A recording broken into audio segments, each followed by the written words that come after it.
നമസ്കാരം. വർഷങ്ങൾക്ക് ശേഷം ജമ്മു കാശ്മീരിൽ പുതുവത്സര ആഘോഷത്തിന്റെ തിളക്കം. വർഷങ്ങൾക്ക് ശേഷമാണ് ഇന്നലെ ശ്രീനഗറിലെ ലാൽ ചൌക്കിൽ പുതുവത്സര ആഘോഷങ്ങൾ സംഘടിപ്പിച്ചിരിക്കുന്നത്.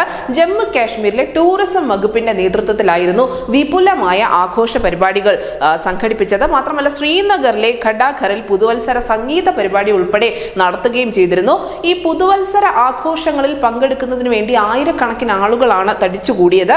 നാട്ടുകാരും ജമ്മു കാശ്മീർ താഴ്വര സന്ദർശിക്കാൻ എത്തിയ വിനോദസഞ്ചാരികളും ഉൾപ്പെടെ ഒരു ഉത്സവമേളം തന്നെയാണ് പുതുവത്സരത്തിനെ വരവേൽക്കുന്നതിന് വേണ്ടി ഒരുക്കിയത്. ശ്രീനഗർ പ്രദേശത്തിന്റെ വിവിധ ഭാഗങ്ങളിൽ നിന്നുള്ള പ്രദേശവാസികളും ഈ പുതുവത്സര ആഘോഷത്തിന്റെ ഭാഗമായി. അതിൽ എടുത്തു പറയേണ്ട കാര്യം, പെൺകുട്ടികൾ ഉൾപ്പെടെ രാത്രിയിൽ വളരെ സജീവമായി തന്നെ ആഘോഷ പരിപാടികളിൽ പങ്കെടുക്കുന്നുണ്ടായിരുന്നു. അതിൽ പലരും പ്രതികരിച്ചത് തങ്ങളുടെ ജീവിതത്തിൽ ആദ്യമായാണ് ഇത്തരത്തിലുള്ള ഒരു ആഘോഷത്തിന് വേണ്ടി നിരത്തിലിറങ്ങുന്നത്. ഇത്രയും വലിയ സന്തോഷം തങ്ങൾക്ക് ആദ്യമായാണ് ജീവിതത്തിൽ ലഭിക്കുന്നത് എന്നായിരുന്നു. എന്തായാലും കശ്മീർ താഴ്വര സന്ദർശിക്കുന്ന വിനോദസഞ്ചാരികളും ശ്രീനഗറിലെ ക്ലോക്ക് ടവർ ഏരിയയിൽ ആഘോഷങ്ങൾ കണ്ട് വലിയ അത്ഭുതം കൂറിയിട്ടുണ്ട്.